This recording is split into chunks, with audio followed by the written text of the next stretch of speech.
continues to experience a massive heat wave. Some have described this high-pressure system as a heat dome that has impacted not just the state of California, but the entire west coast of the United States. It has led to many red flag warnings, including a significant number of lightning strikes in the last 72 hours, some 10,849 lightning strikes alone just in the last number of days, including, and it bears repeating, the prospect of a world record 130-degree temperatures here in the state of California, 130-degree temperature here in the state of California. The highest recorded, certainly in modern history, potentially in human history, in Death Valley. We have seen wildfire activity as a consequence of this heat wave, as a consequence of all of these lightning strikes. We currently have active, addressed some 6,754 fires since the beginning of this year. You contrast that, and you can see in this slide where we were this time last year. Rather than over 6,700 fires that we've had to battle this year, we are now battling, or rather by contrast, we battled just over 4,000 fires last year. So this fire season has been very active. And not surprisingly, that activity has taken shape in a number of counties up and down the state of California. We've declared a statewide emergency yesterday, which fundamentally helps us avail ourselves of resources to combat these fires, both within the state and in terms of our mutual aid system across the western United States. And I'll talk more about that in a moment, and obviously draw down federal support as well. Here's where we are. Currently, we are battling some 367 known fires that are burning statewide. And I say known fires because when you see this amount of lightning strikes, and by the way, it was June of 2008 where we had roughly half the number of lightning strikes. June 2008 is a memorable date here in the state of California, particularly here at the State Operations Center, and the work CAL FIRE had to do to address those lightning strikes. Roughly half, 5,146 lightning strikes marked on that date, compared to over 10,000 over the last few days here in the state. As those lightning strikes spark, as you have a lot of smoke, difficult time determining total number of fires until certain things clear and we have the opportunity to go to more remote parts of the state. So I say 367 known fires based on the lightning activity, but the prospect of that number going up is very real. But the number that is most impactful, at least at the moment, are the 23 major fires in what we describe as complexes of fires. And that's an area that has multiple fires, not concentrated together, but concentrated and spaced apart, but within a geographic geographic area that is proximate. And so 23 major fires that we are currently addressing aggressively through all our efforts, both the local, regional, and state and federal level. Let's talk about some that we have highlighted over the course of the last number of days. The Apple Fire in around Riverside County. You've seen the Lake and Ranch fires in around LA County. You can see the containment of some of those fires, good progress, so much so in the Apple Fire that we've been able to pull resources from Southern California, from the Apple Fire into Northern California, where we've experienced the majority of these lightning strikes and new fires.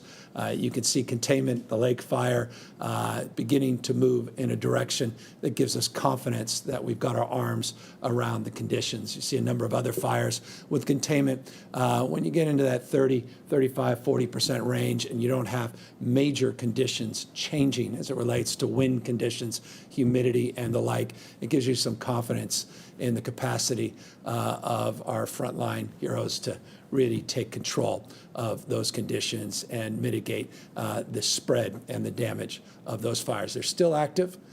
They are major fires, but we're seeing some real containment. We're seeing real progress. Here are the number of fires where we're not yet seen containment. Brand new fires, you see these lightning complex fires, the CZU, which is in around San Mateo, Santa Cruz area. That's a complex of fires, 22 fires within that complex, working aggressively to contain those fires. The LNU lightning complex, similarly, a number of different fires, this in around Lake County, Napa County, a little bit around Sonoma County. These fires break out, the Gamble Fire, Hennessy Fire, et cetera, et cetera. Again, working aggressively to contain the environment in and around those fires. Carmel Fire and the Jones Fire, which has gotten a lot of attention in around Grass Valley, Nevada City.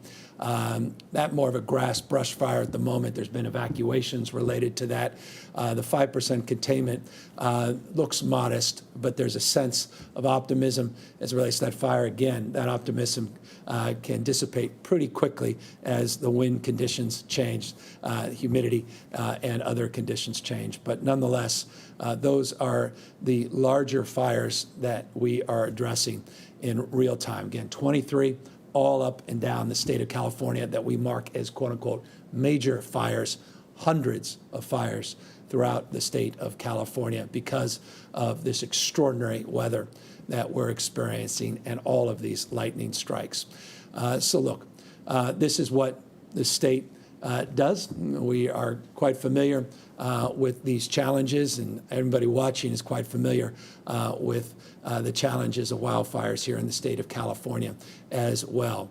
But there's no question, while last year we experienced some acuity of fires, a Kincaid Fire, some others down Getty Fire, and some others in Southern California, the total number of fires last year was substantially lower than the activity we're experiencing this year.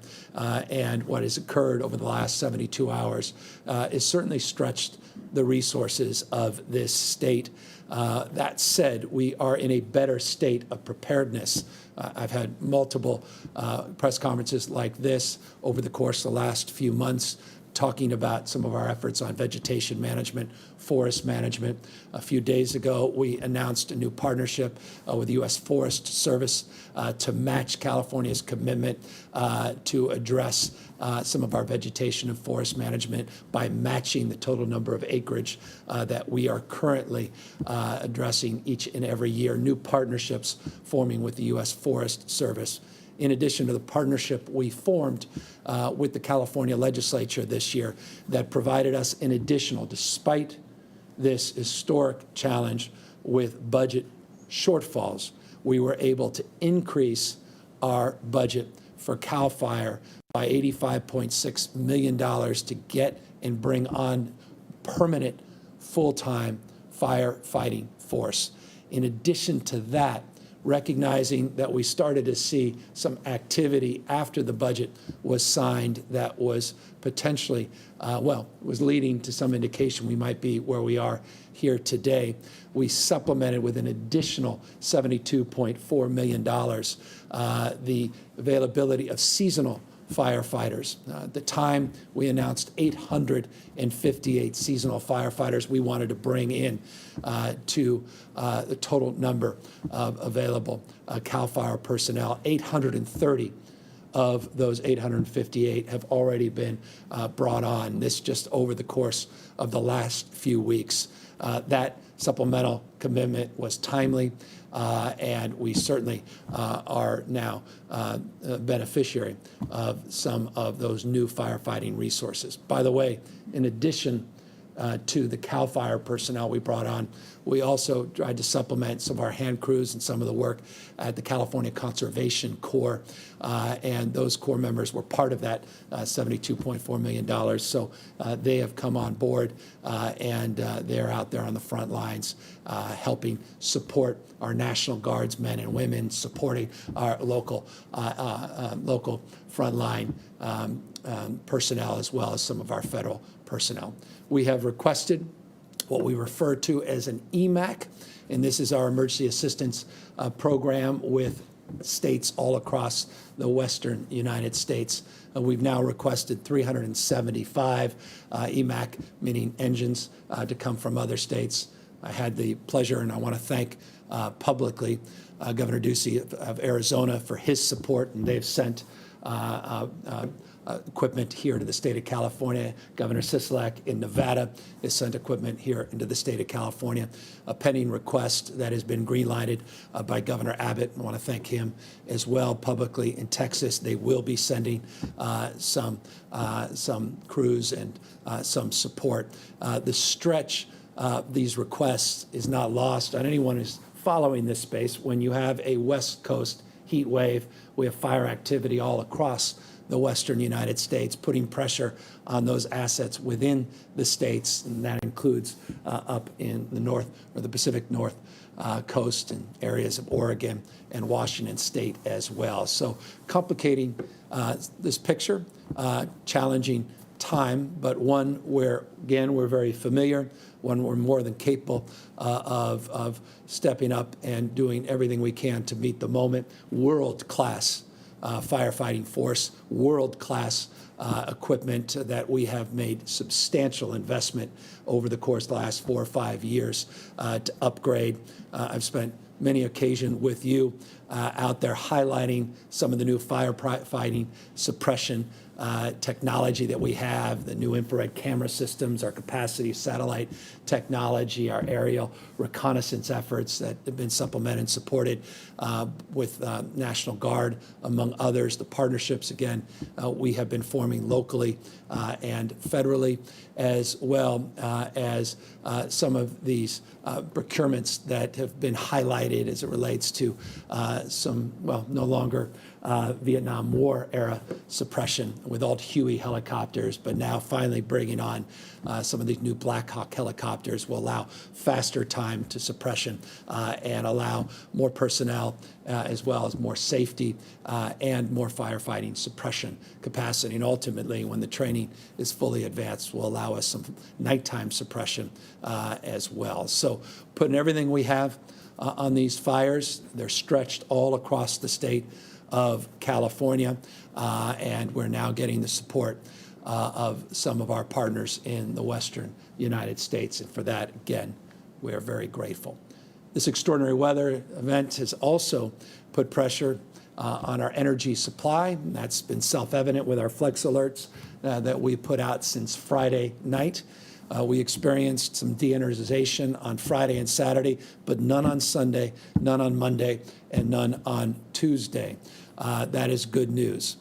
We took action, aggressive action, Sunday, Monday, as it relates to emergency orders and efforts with executive orders to put into place, into practice, a number of aggressive strategies to shift our energy consumption here in the state of California, as well as temporarily utilize backup sources of power, peaker plants, and the like. We've worked with our partners, LADWP. We've worked with the state water partners to get more hydroelectricity into our portfolio. San Francisco, Hetchy, now providing more hydro resources today than they even were yesterday.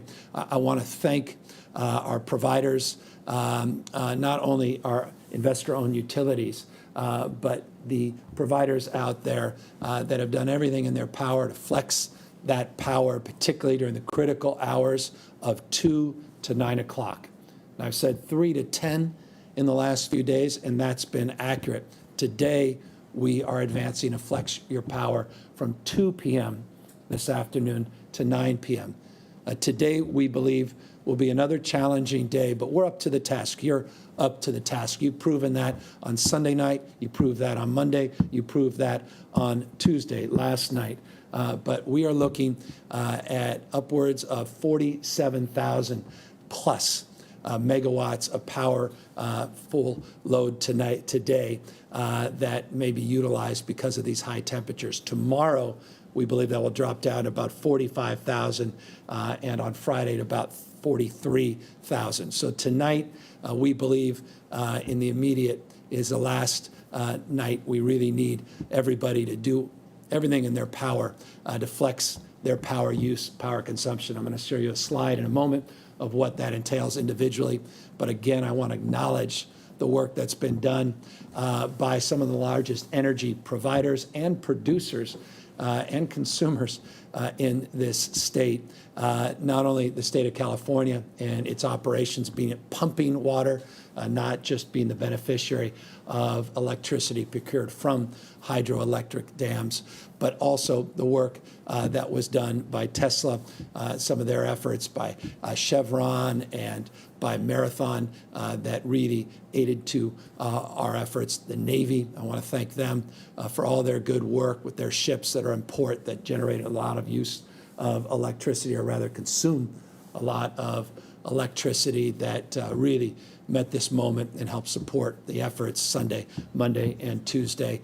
So a lot of partners, a lot of participation, a lot of good work that's been done by users and by the utilities, by each and every one of you that got us through these last few days in ways that were rather remarkable, considering what many had anticipated. And so we want to thank all of you, those major consumers, for the reduction in usage. And again, I want to remind everybody that we have an investigation underway. We have a spirit of collaboration with the California Energy Commission, the PUC, and the ISO, the California Independent System Operator. They today will be providing a response to my request of those three agencies in terms of their shared responsibility to forecast the need for megawatt usage, to look at exactly how and what's necessary to procure and produce that, as well as some of the application of the same to the Public Utilities Commission. And so we're going to get some more clarification in that space, but a deeper investigation as it relates to the implications for the future, so this will never happen again. And we are working aggressively to see to it that's the case. I'll remind people, I mentioned this yesterday, some public comments, that in a typical summer day, we are using about 38,000 megawatts. Again, today with our FlexiPower, we're looking at upwards of 47,000 to be exact. We're projecting about 47,284 megawatts of energy being utilized here today. So over 47,000, typically would see about 38,000 megawatts on any summer day. And so we clearly have a lot of work to do. I want to remind everybody of the importance of cooling your home, offices overnight, doing what you can to set your air conditioning to 78 degrees or higher, again, particularly between the hours of 2 and 9, as it relates to what we project is the most important time period today. And again, try to do your best to avoid using your dishwasher, your dryer, your washing machine, major appliances during the hours of 9 and 10 to the extent possible. And we recognize not everyone can accommodate that, but to the extent you can, it would certainly accommodate our efforts to get through what we think is the last challenging night as it relates to this energy use. We also want you, as always, to do what you can to turn off all the unnecessary lights that you possibly can. And I want to just thank you for everything you've done the last few nights to do just that. I want to now turn to what's happening with the total number of positive cases here in the state of California. We have challenges not only with energy, some challenges as it relates to conditions with wildfires, but we continue to be challenged by this pandemic. Here are updated case numbers, some 6,164 numbers of people that we tested positive in our last reporting period, the 7-day average of 7,539. You can see the 14-day positivity rates at 6.6%. We've been testing on average now just shy of 120,000 individuals on a daily basis. It's important to note the extent it's a milestone. We've now tested over 10 million people here in the state of California. 10.1 million people have been tested in this state. So positivity rate over a 14-day period at 6.6%. To the extent we get asked often, and I comment often, the 7-day positivity is at 6.1%. 6.3%. So 6.3%, 7-day positivity, 6.6%, 14-day positivity. We've seen a decrease in the total number of hospitalizations over that same 14-day period, roughly 17% decrease in hospitalizations. I should note hospitalizations went down 0.1% yesterday, 0.1%. They went up modestly the day before. You can see from this graph that we're seeing a little bit of stabilization in terms of the decline, a plateauing of sorts, in terms of the decline in hospitalizations. And so while the last few weeks we've seen some very positive direction, last few days, again, few days does not in and of itself make a trend, certainly shouldn't generate headlines, but is an important point of caution and consideration as it relates to our efforts to reduce the stress in our healthcare delivery system. By the way, that stress represents 7% of total number of hospitalized patients in the system are represented as COVID-19 positive patients. Hospitalizations have been going down. ICUs have also been going down. ICU admissions down 13% in the last 14 days. Hospitalizations dropped 0.1% yesterday, full 1% drop in ICUs yesterday, but not dissimilar to hospitalizations. We have seen, again, last few days, bouncing a little bit up, a little bit down in the ICUs. Hospitals, again, same. ICU admissions represent now 19% of total, meaning COVID-19 positive patients represent 19% of our ICU admissions in the state. You recall 23% a week or two ago, 22, now 19%. We have 40 counties today on the monitoring list. Again, this is a dynamic list. People come off, people come on. We had 42 on Monday, the 2 counties that have dropped off since Monday. These are very encouraging signs, is San Diego County and Placer County.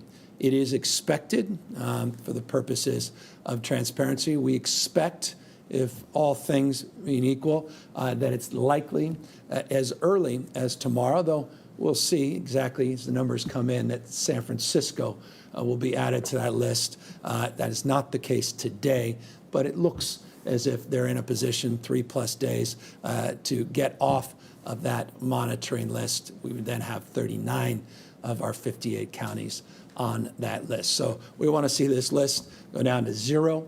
If we can continue to see the trend line on hospitalizations and ICUs, see that positivity rate, that 7-day of 6.3% continue to drop, get below 5%, and some stabilization over an extended period of time, 14, as long as 21 days, then we are in the position that all of us look forward to being in terms of the modification of a lot of our, stay-at-home and business rules and operational requirements that substantially, I think, address people's anxiety about this being a permanent state. This is not a permanent state.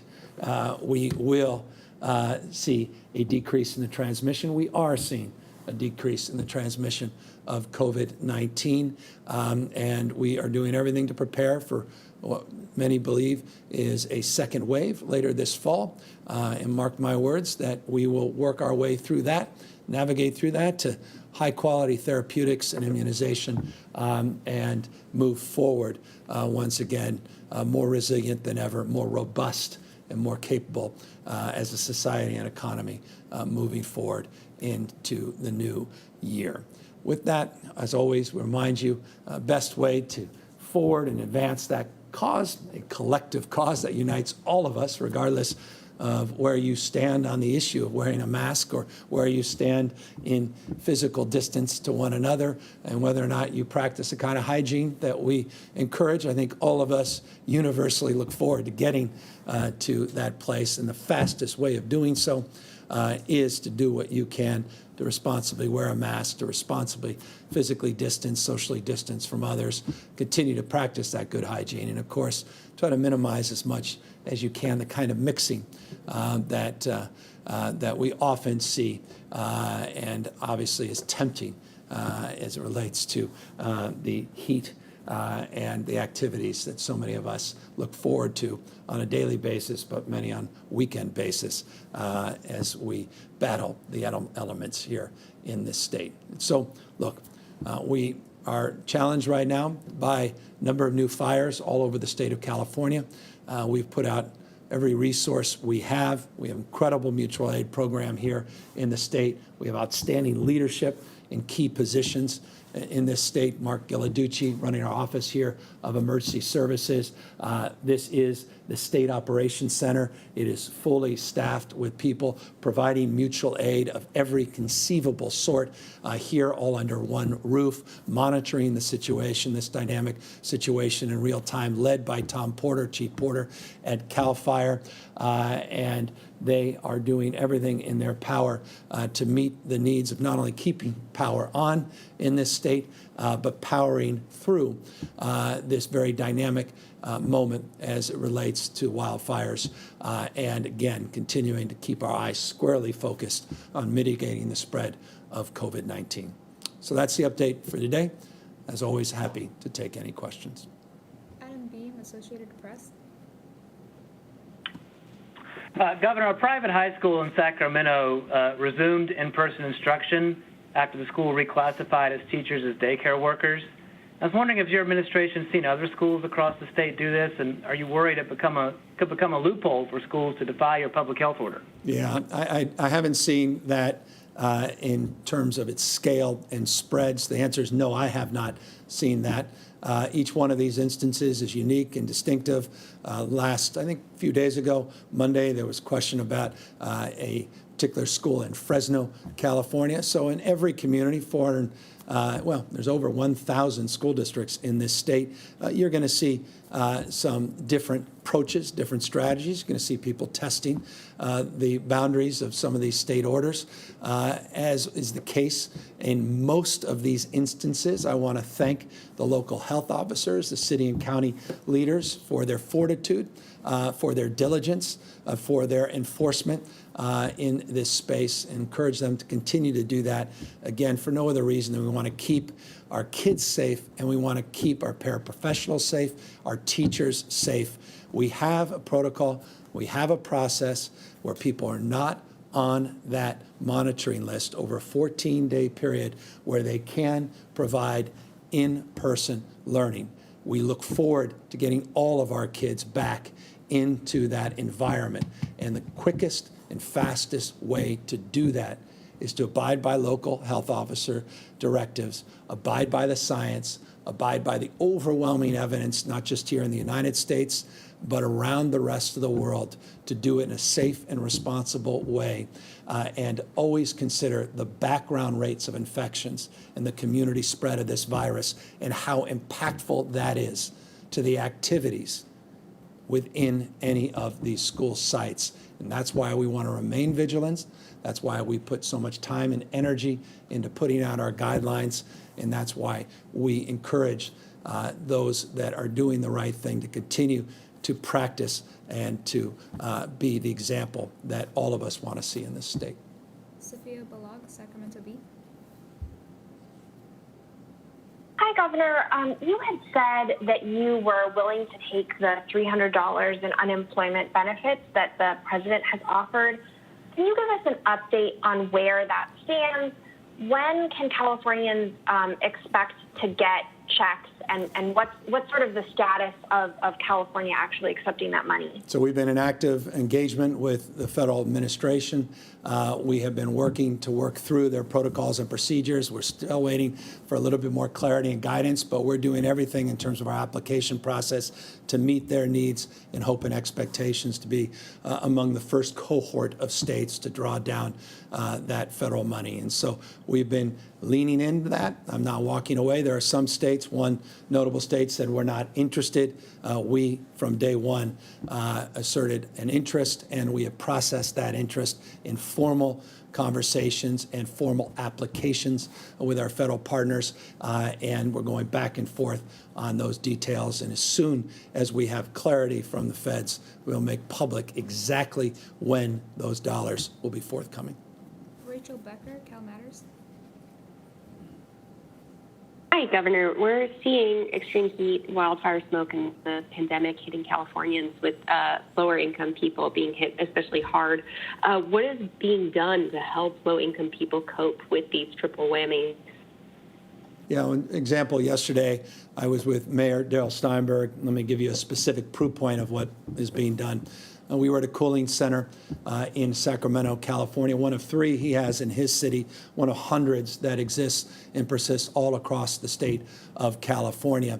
It's an example of what is being done at the local level with support and assistance to the extent necessary by the state and county partners to support just those kinds of activities, particularly not just low income, but no income individuals, people out in the streets and sidewalks and the underpasses that need a little respite from the elements. We met a number of people yesterday that just needed an hour to cool off and to get water, others that spent more than that, but also spent time with social workers, spent time getting information about how they can avail themselves to more permanent supports as well. So part and parcel of larger strategy, larger plans, but these cooling centers are foundational in that effort and are a specific example of the work that is being done in this state. Phil Willen, LA Times. Hi, Governor. In your emergency declaration for the fires, you noted that our mutual aid system was under strain. That, combined with a reduction in prison fire crews, has some people saying that we were short of firefighters for these outbreaks. Is that true, and should we have been better prepared? Well, the exact opposite. You recall I had a press conference a few months ago highlighting this point, and rather than lamenting about it, we prepared for it. It's exactly specific and specifically exactly why we did a supplemental of $72.4 million to hire an additional 858 seasonal firefighters, 830 now that have already been hired over just the course of the last few weeks. So specifically because of that concern, we went out, we made public that new proposal, that new plan. We were able to draw down those dollars. We were able to post those job openings. We were able to train and hire those people, and we were getting them out on the front lines. Daniels, the Desert Sun. Good afternoon, Governor. The California Department of Public Health has received a letter from Riverside County seeking to open up more businesses in early September. They say they can do so safely without accelerating the spread of the virus. They also want to see the state raise the threshold for getting off that targeted engagement list to 14%. What's your response to their request, and would you consider changing the metrics to allow more reopening with what you're seeing with virus data at this time? Yeah, we made it crystal clear on multiple occasions on Monday and last week as well that we're working with local health officers all up and down the state on new criteria, more prescriptive criteria, more dynamic criteria as it relates to any subsequent change of our health order statewide as it relates to reopening certain business sectors in this state. We have been working on drafts back and forth with not only our state partners, but now with our local partners. We'll be socializing that more formally over this weekend with our local health officers, and we'll be making public next week the details of our strategies as it relates to reopening when we see the data stabilized based on new criteria, new conditions that we're setting forth. But those will come from the state of California, and we will assert a framework of clarity and a framework that is adopted in the spirit of collaboration and partnership with health officers, but with a recognition of an understanding that we have today based upon what we've seen around the rest of the world, around the rest of the state, and our own experiences going back a number of months. Patrick Healy, NBC4. Thank you much. Governor, you touched on this earlier, but can you take a moment to address the momentousness of this moment in time for the state of California, facing so many simultaneous, devastating emergencies, and do we need fundamental paradigm shifts for dealing with them? For power, do we need to convert immediately to consumer demand pricing? For wildfires, do we need to start depopulating the suburban wildfire wilderness interface? Do we need to take dramatic steps like that? Yeah, we've been processing a lot of new protocols and new guidelines, strategies, expectations. A lot of that came out of our work that we did very specifically with getting PG&E out of bankruptcy. You'll note many occasions in this building, many occasions in other settings, we put out a framework of what we're looking forward to as it relates to our energy policy in the state, to have more price-sensitive procurement, address the issue of reliability, address the issue of our grid, a more dynamic, more flexible strategy as we transition and continue that transition to 100% renewables here in the state of California by 2045.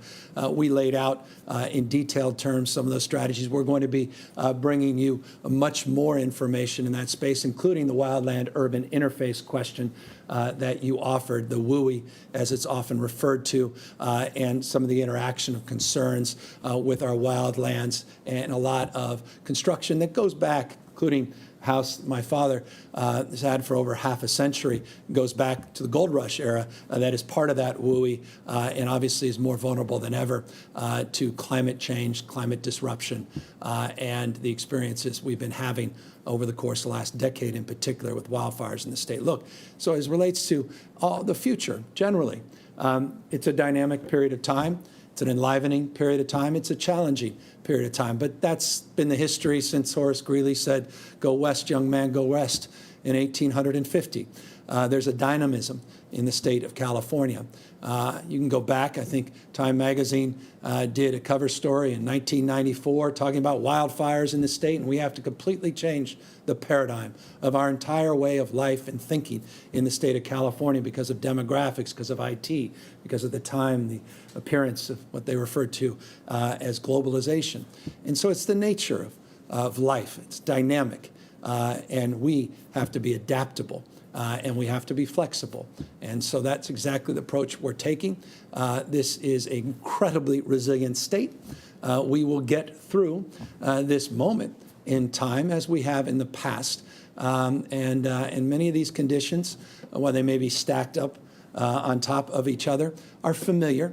And there are protocols, processes, procedures in place, and there is long-term thinking, to go to the spirit of your question, that also has been taking place, and we're not going to back off on our commitment to make real a lot of things that we have been promoting and we have been advancing here in the state of California. But I'm proud of this state. We love to say about the state, the future happens here first.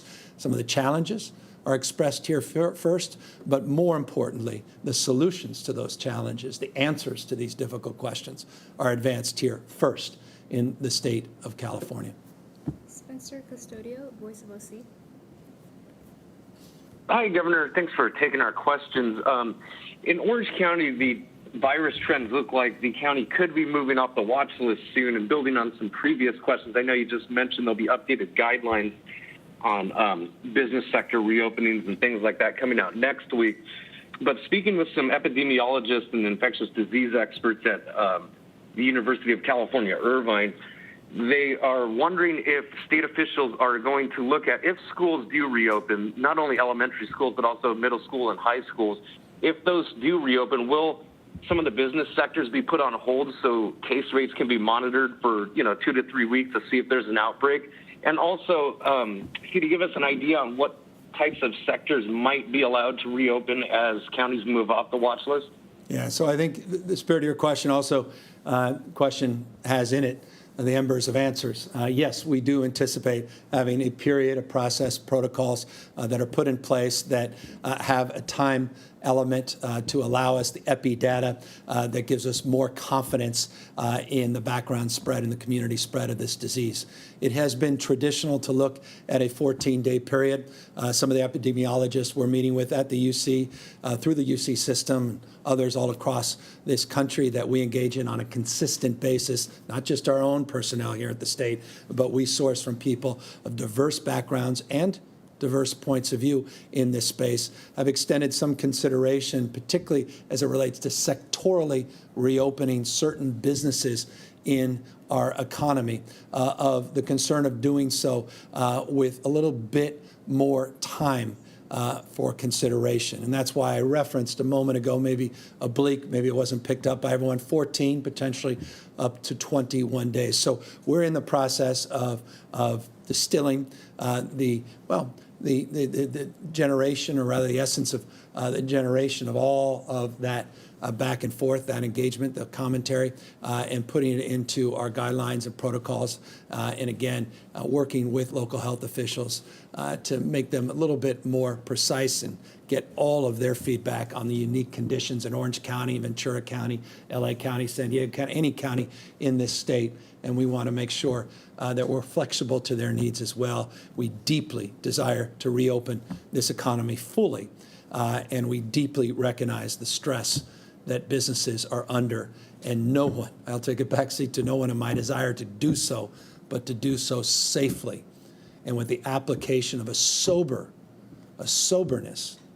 that is based upon the experience not just of the state, but the experience you're seeing around the world, that if you do it, you have to do it very judiciously, very thoughtfully, and so a deeper emphasis on how to do it, the modifications and the expectations that are needed from all of us to do it in a way that's sustainable, not just episodic, where we're going back into a stay-at-home frame as we approach the fall and the prospects of a second wave.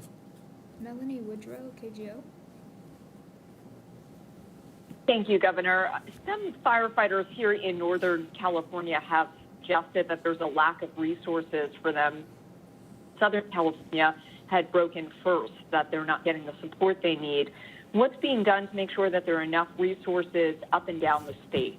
Well, that's exactly why we have this EMAC process. That's why we have 375 requests out there. It's why I noted the support, Governor Ducey, Governor Sisolak from Arizona, Nevada, grateful for the resources will be coming in from Texas. It's exactly why we did the supplemental for 858 new peak time seasonal CAL FIRE workforce. It's exactly why we put $85.6 million of additional resources baseline for full-time workforce here at CAL FIRE. It's why we've been putting billions, quite literally, billions of dollars over the course of the last number of years into procuring more equipment, establishing even stronger relationships with FEMA and our partners up and down the state of California, and the exceptional mutual aid system that I'll put up against any state anywhere in the world. Quite literally, people come from all over the world to this building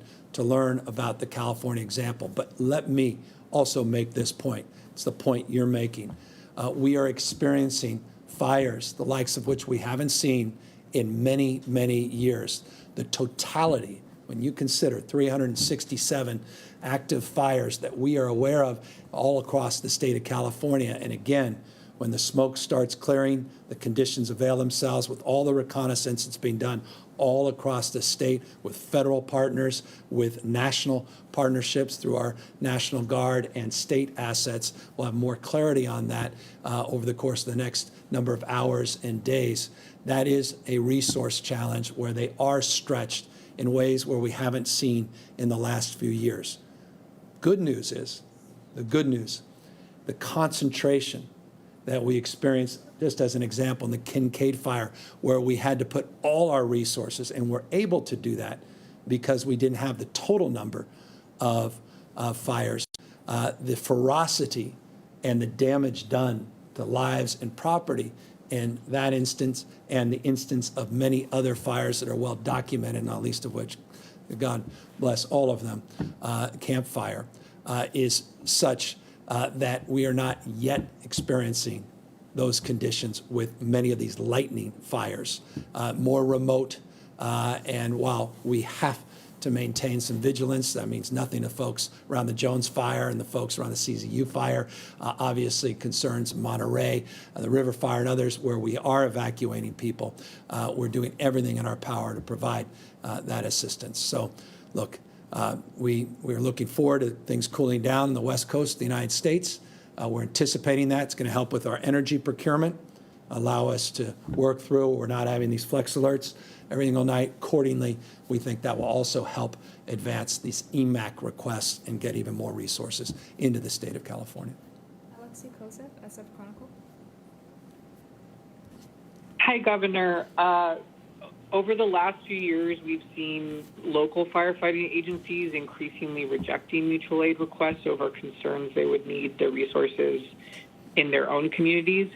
Are you seeing a similar problem this year, and is that contributing to the need to turn out of state for such a large request of assistance? I mean, the number seems to be growing rapidly. I'd heard 125 engines just this morning, and now it's 375. So are there problems with the local mutual aid system that are contributing to that? No.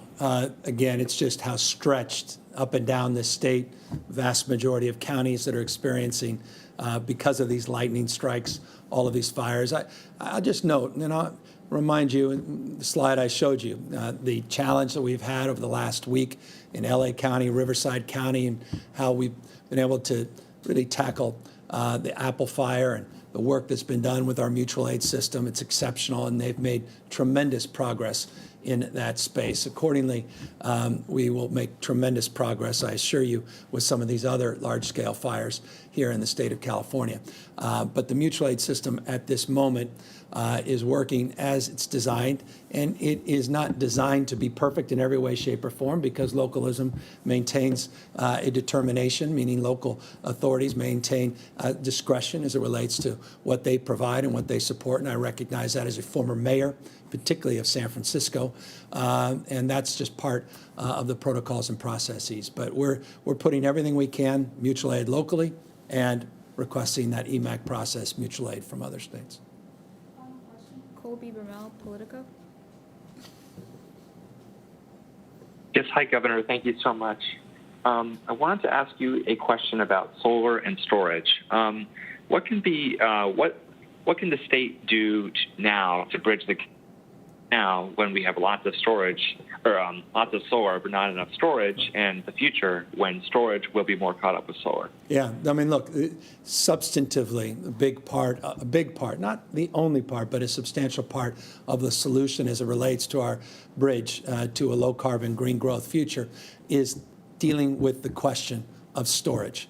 We generate an enormous amount of electricity from solar, more than we even utilize at peak periods. The problem is in those off-peak periods when the sun goes down, our incapacity to store at the scale that we need to in order to achieve our 100% goals self-evidently has been strained and stressed.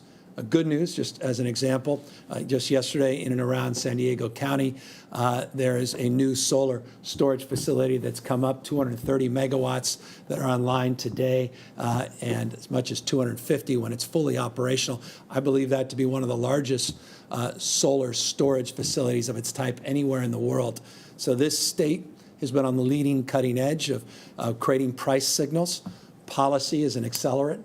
Good public policy, and we've advanced it in the state as it relates to our climate goals, have accelerated investment, innovation, job creation in this space. But we are in a transition, and obviously reliability was stretched and strained on Friday and Saturday, and continues to be strained here today. And we obviously cannot allow this to be a permanent state of anxiety. And so we are going to be more aggressive than ever, pushing forward our efforts on more storage capacity, but also looking at reliability defined more broadly as a bridge, as an insurance to get us where I believe the vast majority of Californians and I believe the vast majority of Americans want us to go. We're not going to back away from those long-term commitments. The solution to addressing the ravages of climate change is not to make the climate change even more acute and more devastating by continuing to drill, continuing to go back into the old ways of doing business that by definition have created the conditions that exist and persist today. The answer is to mitigate that, to lead, and we will continue to mitigate. We will continue to lead in that space. Solar storage, foundational in that effort.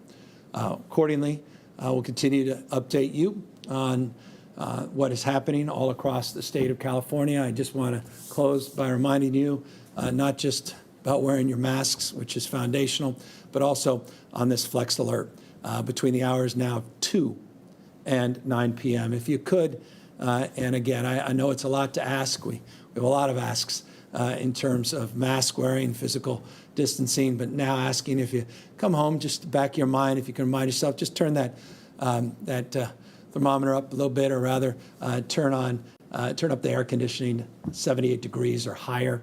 You'll save money.